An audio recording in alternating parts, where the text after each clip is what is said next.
जय श्री हरि विष्णु। प्रिय भक्तगणों, आज आप श्रवण करेंगे बृहस्पतिवार व्रत कथा। गुरुवार व्रत का पालन करने वाले श्रद्धालुओं को सुख समृद्धि और सुखी वैवाहिक जीवन का वरदान प्राप्त होता है।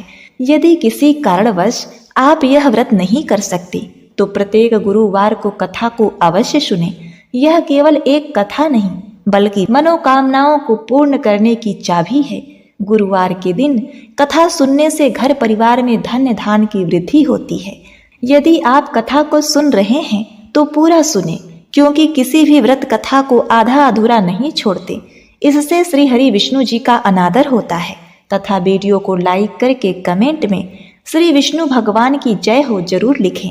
जिन भक्तों ने चैनल को अभी तक सब्सक्राइब नहीं किया है वे चैनल को सब्सक्राइब करके बेल बटन को भी जरूर दबाएं। तो आइए श्री विष्णु जी के श्री चरणों में शीश नवाते हुए गुरुवार व्रत कथा का श्रवण करते हैं। प्राचीन काल में एक ब्राह्मण रहा करता था। वह बहुत ही निर्धन था। उसकी कोई संतान नहीं थी। उसकी स्त्री बहुत ही मलिनता के साथ रहती थी। वह न तो स्नान करती और न ही किसी देवी देवता का पूजन करती। इससे ब्राह्मण देवता बहुत ही दुखी थे। बेचारे बहुत कुछ कहते, अपनी स्त्री को बहुत समझाते, किंतु उसका कुछ परिणाम न निकला।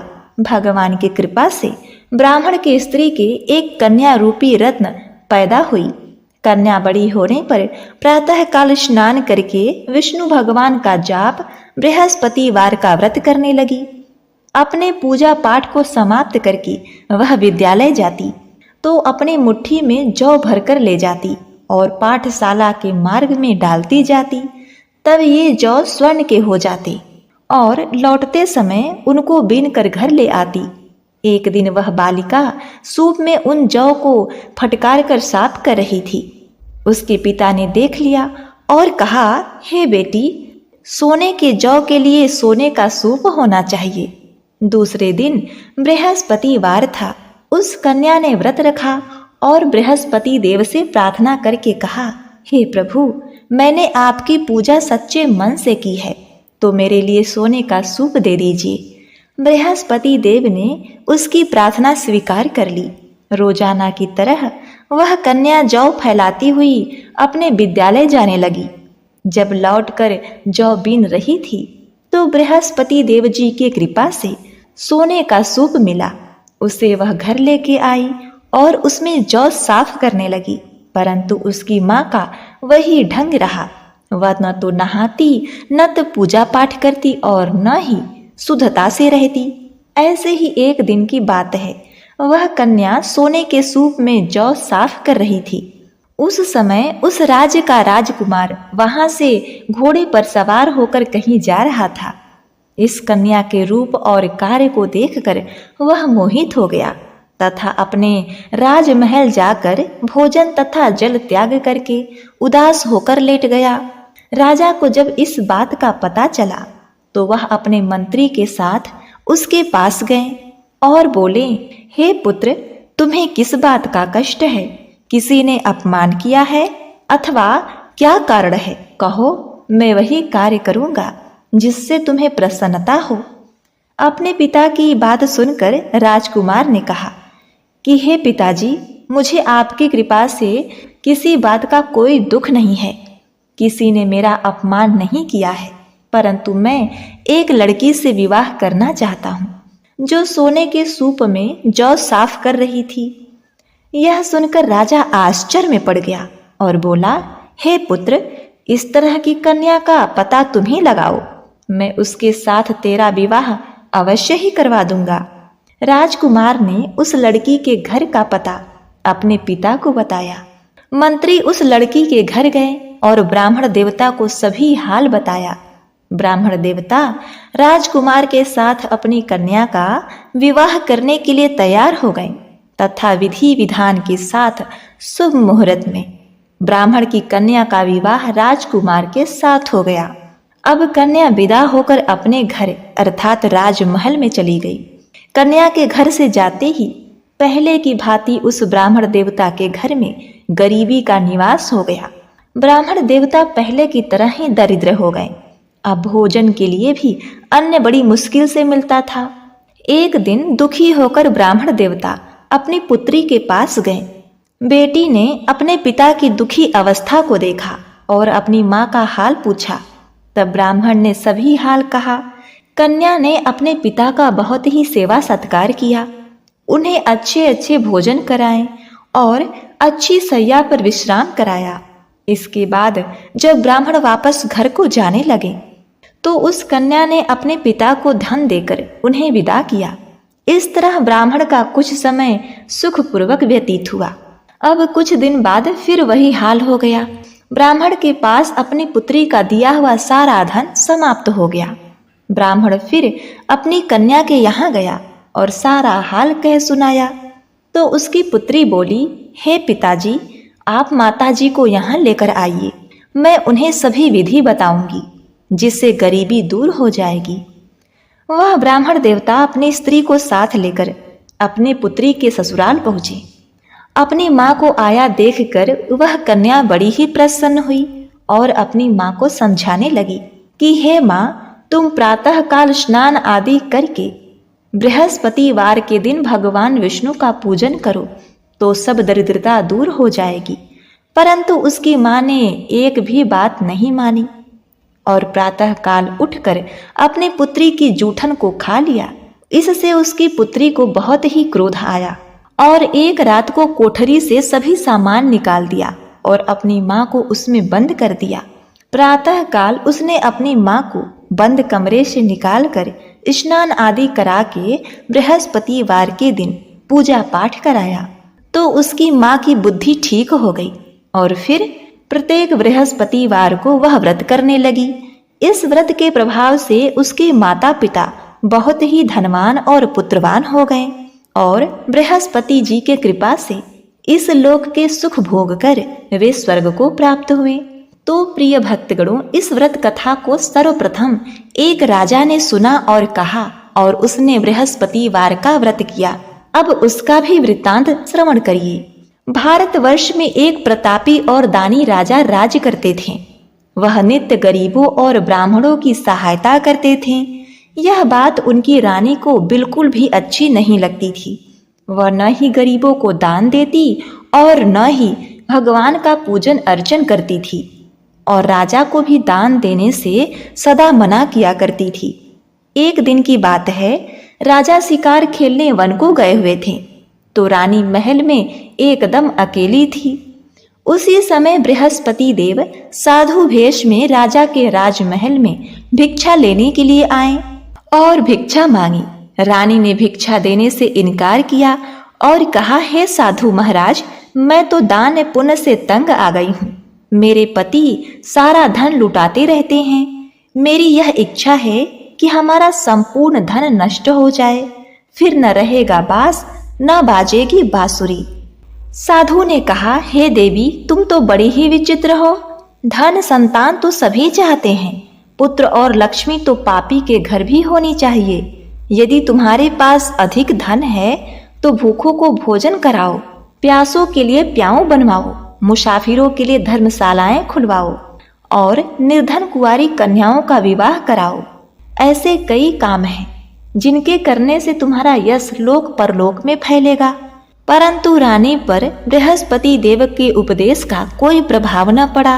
वह बोली, महाराज, आप मुझे कुछ न समझाइए। मैं ऐसा धन नहीं चाहती जो हर जगह बांटती फिरूं।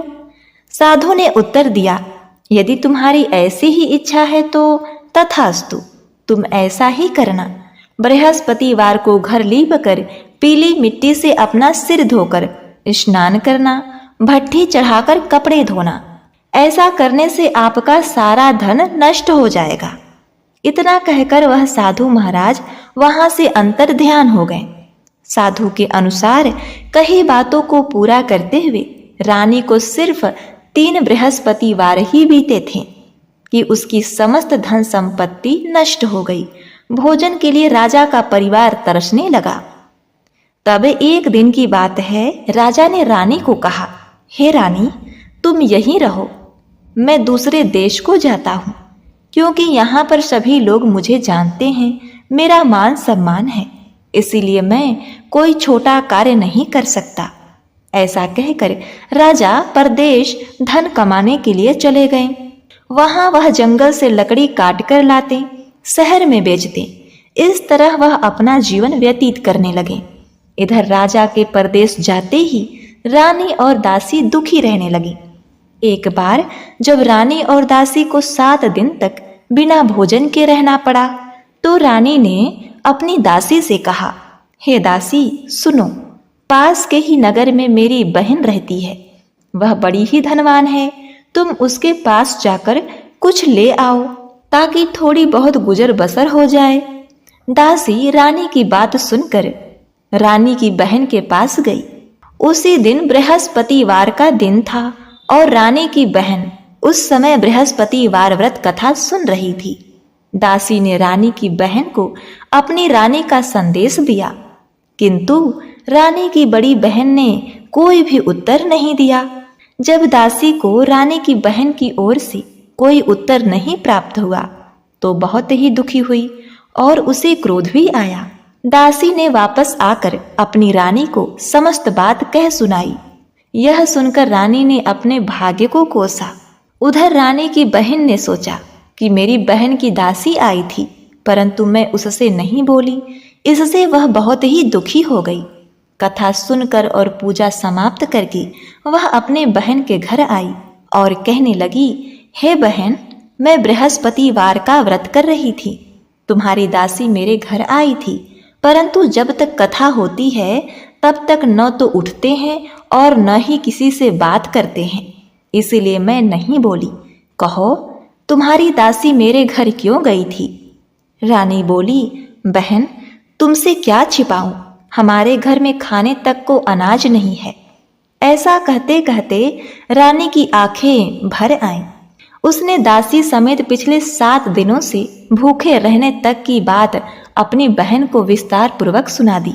रानी की बहन बोली, देखो बहन, भगवान बृहस्पति देव सबकी मनोकामनाओं को पूर्ण करते हैं। देखो, शायद तुम्हारे घर में अनाज रखा हो। पहले तो रानी को विश्वास नहीं हुआ, पर बहन के आग्रह करने पर उसने अपने दासी को घर के अंदर भेजा तो उसे सचमुच में अनाज से भरा हुआ एक घड़ा मिला। यह देखकर दासी को बड़ा ही आश्चर्य हुआ। दासी रानी से कहने लगी, हे रानी, जब हमको भोजन नहीं मिलता था तो हम व्रत ही तो करते थे, इसीलिए क्यों ना इनसे व्रत और कथा की विधि पूछ ली जाए ताकि हम भी व्रत कर सकें। तब रानी ने अपनी बहन से गुरुवार व्रत के बारे में पूछा। उनकी बहन ने बताया कि गुरुवार के व्रत में चने की दाल और मुनक्का से विष्णु भगवान की केले के जड़ में पूजन करें तथा दीपक जलाएं, व्रत कथा सुने, पीला भोजन ही करें, इससे बृहस्पति देव प्रसन्न होते हैं। व्रत और पूजन विधि बताकर रानी की बहन अपने घर को लौट गई। अब 7 दिन के बाद जब बृहस्पतिवार का दिन आया तो रानी और दासी ने बड़ी ही श्रद्धा भक्ति से व्रत रखा। घुड़साल में जाकर चना और गुड़ लेकर आईं, फिर उससे केले की जड़ तथा विष्णु भगवान की पूजा की। अब पीला भोजन कहाँ से आए, इस बात को लेकर दोनों बहुत ही दुखी थे। चूंकि उन्होंने व्रत रखा था, इसीलिए बृहस्पति देव उनसे प्रसन्न थे। इसीलिए वे एक साधारण व्यक्ति का रूप धारण करके 2 थालों में सुंदर पीला भोजन दासी को दे गए। भोजन पाकर दासी अति प्रसन्न हुई और फिर रानी के पास जाकर भोजन ग्रहण करने के लिए कहा। उसके बाद रानी और दासी ने वह भोजन ग्रहण किया और अपना व्रत पूर्ण किया। उसके बाद वे सभी गुरुवार व्रत और पूजन करने लगी। बृहस्पति भगवान की कृपा से उनके पास धन संपत्ति सब कुछ आ गया, परंतु रानी फिर से पहले की तरह आलस्य करने लगी। तब एक दिन दासी बोली कि हे रानी, तुम पहले भी इस प्रकार आलस्य करती थी। तुम्हें धन रखने में कष्ट होता था, इस कारण सभी धन नष्ट हो गया, और अब जब भगवान बृहस्पति देव की कृपा से धन मिला है तो तुम्हें फिर से आलस्य होता है। रानी को समझाते हुए दासी आगे कहती है कि बड़ी मुसीबतों के बाद हमने यह धन पाया है, इसीलिए हमें दान पुण्य करना चाहिए, भूखे मनुष्यों को भोजन कराना चाहिए, धन को शुभ कार्यों में खर्च करना चाहिए, जिससे आपके कुल का यश बढ़ेगा, स्वर्ग की प्राप्ति होगी और पितृ प्रसन्न होंगे।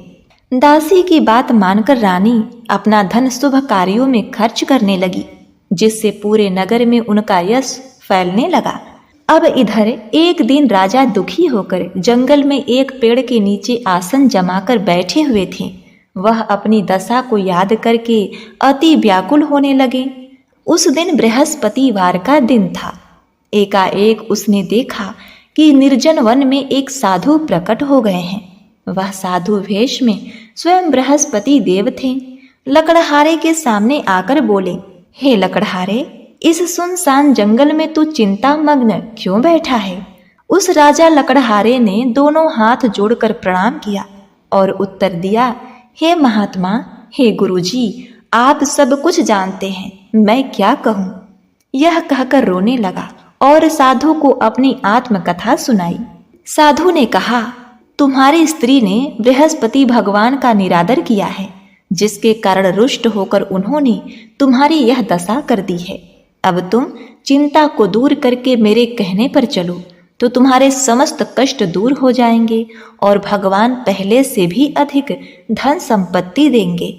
तुम बृहस्पतिवार के दिन कथा किया करो। 2 पैसे के चने मुनक्का लाकर उसका प्रसाद बनाओ। शुद्ध जल के लोटे में शक्कर मिलाकर अमृत तैयार करो। कथा के पश्चात अपने समस्त परिवार और सुनने वाले प्रेमियों में अमृत प्रसाद बांटकर आप भी ग्रहण करो। ऐसा करने से भगवान तुम्हारी सब मनोकामनाएं पूरी करेंगे।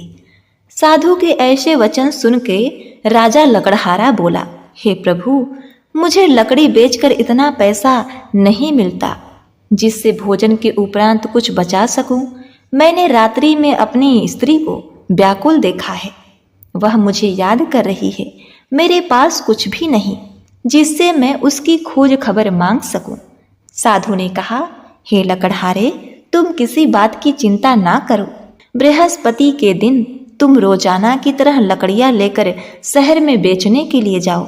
तुमको रोज से 2 गुना धन प्राप्त होगा, जिससे तुम भली भांति भोजन कर लोगे तथा बृहस्पति देव की पूजा का सामान भी आ जाएगा।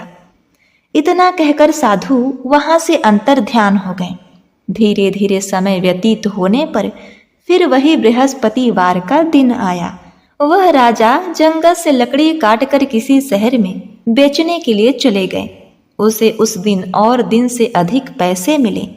राजा ने चना गुड़ आदि लाकर बृहस्पतिवार का व्रत किया। उस दिन से उसके सभी क्लेश दूर हो गए।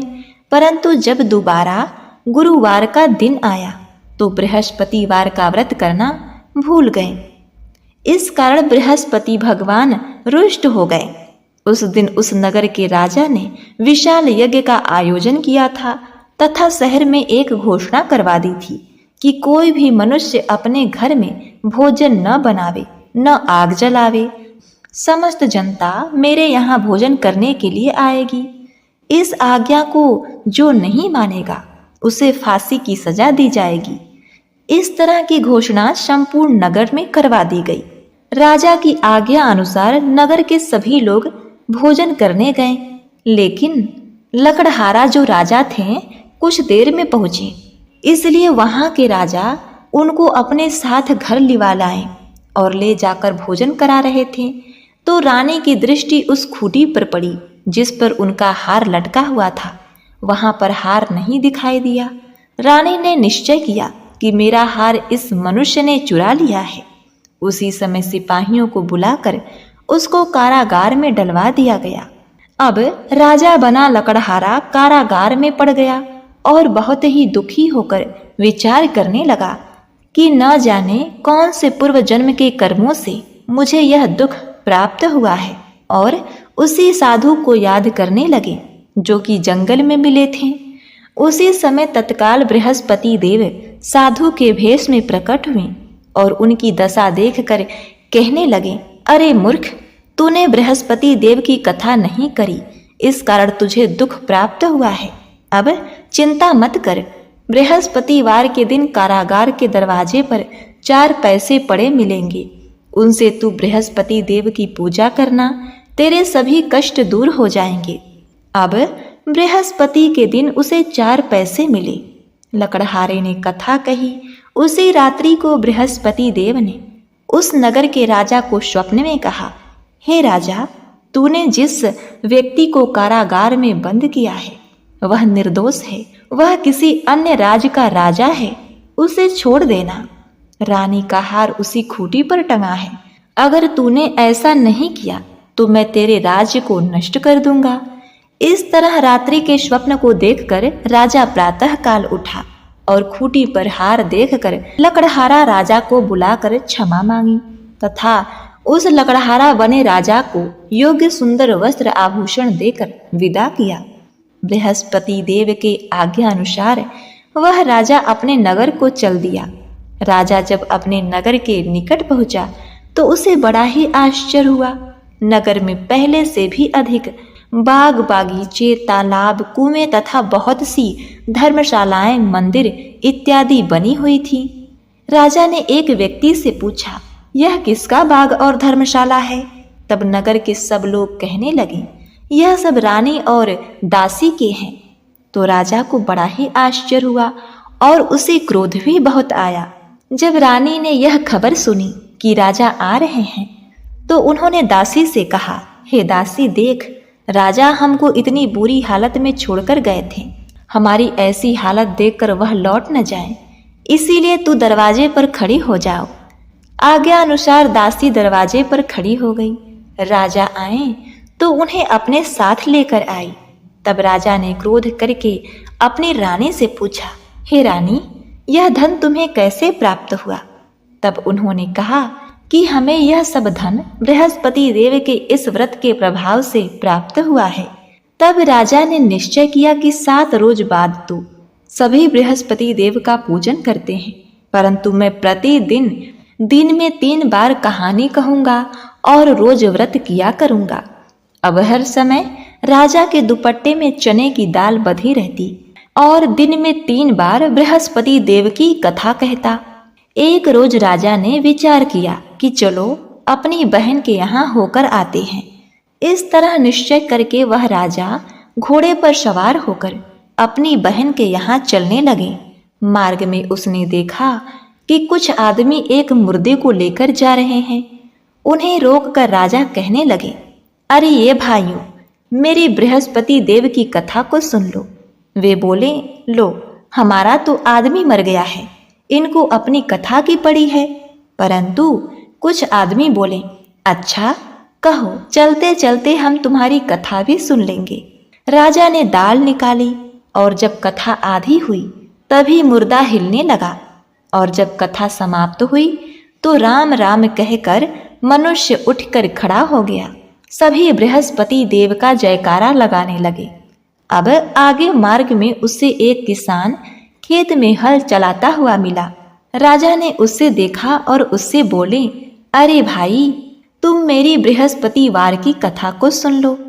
किसान बोला, जब तक मैं तेरी कथा सुनूंगा तब तक 4 हरैया जोत लूंगा। जा, अपनी कथा किसी और को सुनाना। इस तरह राजा आगे चलने लगे। राजा के हटते ही बैल पछाड़ खाकर वहीं पर गिर गए। किसान के पेट में बड़ी जोर का दर्द होने लगा। उस समय उसकी माँ रोटी लेकर आ रही थी। उसने जब यह देखा तो अपने पुत्र से सब हाल पूछा और बेटे ने सब हाल कह दिया। तो बुढ़िया दौड़ी दौड़ी उस घुड़सवार के पास गई और बोली कि हे राजा, मैं आपकी कथा सुनूंगी। आप कथा कहो, आप कथा मेरे खेत पर चलकर कहना। राजा ने बुढ़िया के खेत पर जाकर कथा कही, जिसे सुनते ही वह बैल उठकर खड़े हो गए। किसान के पेट का दर्द भी बंद हो गया। राजा अपनी बहन के घर पहुंची। बहन ने राजा का खूब सेवा सत्कार किया। दूसरे रोज प्रातःकाल राजा जब सोकर उठे तो वह देखने लगे कि सब लोग भोजन कर रहे थे। तो राजा ने अपनी बहन से कहा, हे बहन, ऐसा कोई मनुष्य है जिसने भोजन अभी तक नहीं किया हो? मेरी बृहस्पतिवार की कथा सुन ले। बहन बोली, भैया, यह राज्य ऐसा ही है, पहले यहाँ लोग भोजन करते हैं, बाद में अन्य काम करते हैं। अगर कोई पड़ोस में हो तो मैं देखकर आती हूँ। ऐसा कहकर वह देखने के लिए चली गई, परंतु उसे कोई ऐसा व्यक्ति नहीं मिला जिसने भोजन न किया हो। अंत में एक कुम्हार के घर गई, जिसका लड़का बीमार था। उसे मालूम हुआ कि उसने 3 दिन से भोजन नहीं किया है। उसने अपने भाई की कथा सुनने के लिए कुम्हार से कहा तो वह तैयार हो गया।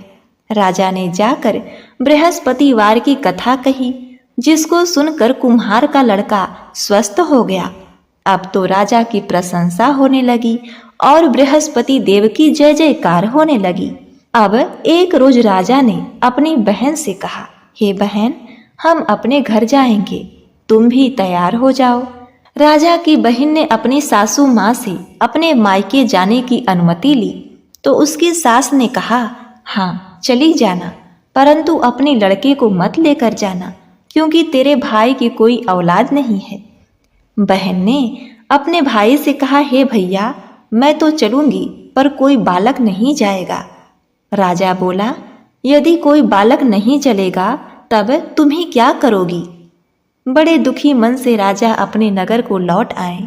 राजा ने दुखी मन से रानी से कहा, हे रानी, हम निसंतान हैं, हमारा मुख देखने का धर्म नहीं है। ऐसा कहकर राजा भोजन नहीं किया। रानी बोली, हे प्रभु, हे नाथ, बृहस्पति देव ने हमें सब कुछ प्रदान किया है, वह हमें औलाद अवश्य देंगे। अब उसी रात को बृहस्पति देव ने राजा के स्वप्न में आकर कहा, हे राजा, उठ, सभी सोच त्याग दे, तेरी रानी गर्भ से है। राजा की यह बात सुनकर उसे बड़ी ही प्रसन्नता हुई। 9वें महीने में उसके गर्भ से एक सुंदर पुत्र पैदा हुआ। तब राजा बोला, हे रानी, स्त्री बिना भोजन करे रह सकती है, पर बिना कहे नहीं रह सकती।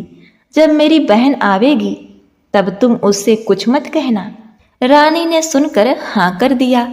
जब राजा की बहन ने यह शुभ समाचार सुना तो वह बहुत ही प्रसन्न हुई तथा बधाई लेकर अपने भाई के यहाँ आई। तभी रानी ने ताना मारते हुए कहा, घोड़ा चढ़कर तो नहीं आई, गधा चढ़कर आई। राजा की बहन बोली, भाभी, मैं इस प्रकार न कहती तो तुम्हें औलाद कैसे मिलती। तो प्रिय भक्तगणों, बृहस्पति देव ऐसे ही हैं, जैसी जिसके मन में कामनाएं होती हैं सभी को पूर्ण करते हैं। जो सद्भावना पूर्वक बृहस्पतिवार का व्रत करता है एवं कथा को पढ़ता है अथवा सुनता है, दूसरों को सुनाता है, तो बृहस्पति देव उनकी सभी मनोकामनाएं पूर्ण करते हैं। तो बोलिए बृहस्पति भगवान की जय हो।